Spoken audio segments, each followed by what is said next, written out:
suvalise tänava ääres kohalik kilakolaturg.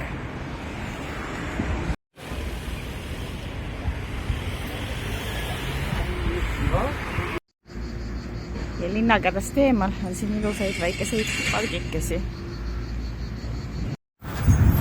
Vakekant, kust ei puudu ka lavasmajade arhitektuurinäidised. Aga samas kõrvale elumajad on umbes sellised. Pääd vedel laves halva ilma armastajad. Ronimas mäkke, tagasivaated linnale. Uptown, siuke koht. Ja siin kena järvekene. Tats Minda park.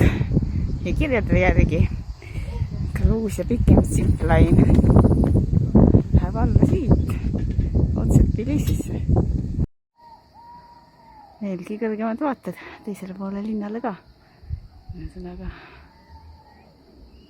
sihuke päris pidakas linn paistab. Natuke halidust siin metsade ajal. Ja puidust ksilofon.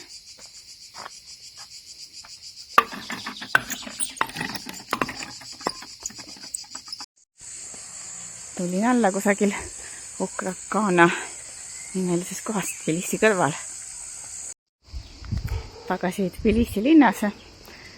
Sealt rajavalikud ei olnud just kõige paremad, sest jalutustee ja jalgrattatee oli suletud, mis ma plaanisin tulla. Ja nii pidi suure tee jääd mööda käima. Ja vahepeal oli üks tunnel ka. Õnneks mitte nii halb, et poleks läbi saanud.